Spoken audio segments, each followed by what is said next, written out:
Maraming salamat po, Ginoong Pangulo at sa ating pinunong mayorya. A'udhu billahi minasyaitanir rajim. Bismillahirrahmanirrahim. Alhamdulillah rabbil alamin. Bismillahi wa salatu wa salamu ala Rasulillahi. Assalamualaikum warahmatullahi wabarakatuh. Ito pong katagang assalamualaikum. Ito po ay isa sa pinakamahalaga sa isang Muslim. Ito po ay hindi ka matatawag na isang Muslim kung hindi mo ito isinasabuhay. Ito po ay ang pagpapangaral ng kapayapaan. At ako po ay nagpapasalamat sa mga kasama po natin na senador sa araw na ito, lalong-lalo na po kay Senator Bato de la Rosa, kay Senator Loren Ligarda, kay Senator Joel, kay Senator Bong Revilla, at kay Senator Win Gatchalian, sapagkat napakalinaw po sa kanilang mga paliwanag na wala pong kinalaman ang religion sa nangyaring ito.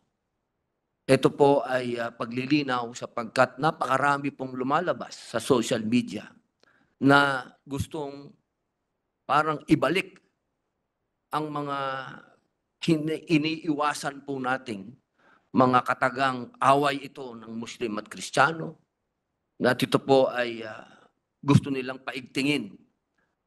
Ako po ay nagpapasalamat sa mga kaibigan kasama natin sa Senado sapagkat napakalinaw po na wala po ito sa katuruan ng aming religion.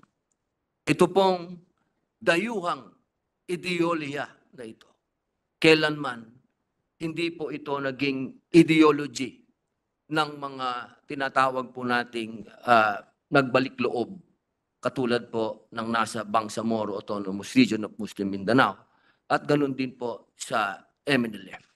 Wala po ito kahit kailan na nagkaroon ng ganitong klaseng paniniwala na sa loob ng pagsamba ng ating mga kapatid na Katoliko, sila po ay pasasabugin.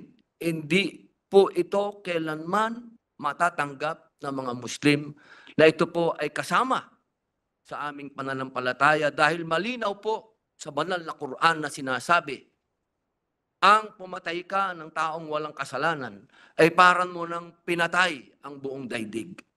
At ganun din po ang sinasabi ng banal na Quran na there is no compulsion in religion. Wala pong pilitan sa religion. Kaya meron pong kalayaan ang bawat isa kung ano po ang kanilang pinipiling relihiyon. Ngayon po, mahal na Pangulo, ang aking pong isasambitin ay patungkol po sa aking binanggit noong nandito po ang OPAPRO, nung panahon ng kanilang budget hearing. Binanggit ko na po ito. At ako po ay muling magpapasalamat uli sa mga kapatid ko pong senador na nagpapasa na mabigyan po uli ng budget ang Marawi Compensation Board. Sapagkat napakahalaga po na ang mga naging biktima ng Marawi siege ay mapakasa kanila po uli kung ano man po ang naipangako sa kanila ng gobyerno. At ganoon din po ang hinihinging budget ng OPAPRO para naman po doon sa mga combatants ng MILF na inaantay pa po hanggang ngayon yung kanilang hinihingi po na pinangako sa kanila ng gobyerno.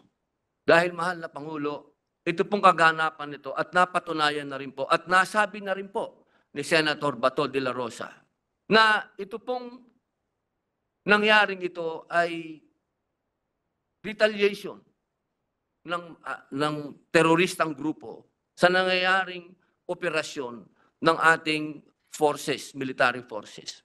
At yan po ay hindi lamang po yan nangyari sa Cotabato, kundi nangyayari din po yan sa Basilan. Bago po nangyari ito, meron na pong nangyaring namatayan tayo ng 2 KAFGO sa Basilan sa kanilang ginagawang operasyon laban po sa mga teroristang ito. Ito po ay tuloy-tuloy. Pero tandaan po natin, mahal na Pangulo, na hindi po puro gera ang sagot natin dito. Kailangan po natin makuha ang puso at kaisipan ng mga tao na hanggang sa ngayon ay hindi pa rin po naniniwala sa tawag ng ating kapayapaan dahil sa mga pangako po na hindi pa rin naibibigay sa kanilang mga tatay, lolo, uncle. Ito pong mga gumagawa na ito ay napapatunayan natin, mga bata ito. Ito pong nangyaring engkwentro sa Cotabato kung saan marami pong namatay ng mga terorista. Kung makikita niyo po ang mga larawan, mga bata po ito. Mga batang naliligaw sa isang dayuhan po ito. Hindi po ito Pilipino, hindi po ito Bangsamoro, dayuhang ideolya na nakarating dito sa Pilipinas. Kaya po, mga mahal kong kasama sa bulwagang ito, kung gaano po natin pinaiigting ang ating puwersa laban sa external threats, ito pong internal threats na nandito na ngayon sa ating bayan, ay huwag po nating pabayaan. Lalo po nating palakasin ang ating suporta sa ating military, sa intelligence, upang lalo pong igtingin nila ang operasyon laban dito sa mga dayuhan na ito. Sapagkat, mahal na Pangulo, nandito po sila. Sila po ay napigilan lamang natin noong Marawi siege sapagkat talagang ginera po natin sila, pero sila po ay nananatili dito. Kaya po muli, ako po ay nagpapasalamat sa inyong suporta, sa inyo pong binibigay, lalong-lalo na po sa nakaraang budget, napakalaking bagay po yon na muli po niyong tutulungan ang Marawi Compensation Board at ang OPA Pro.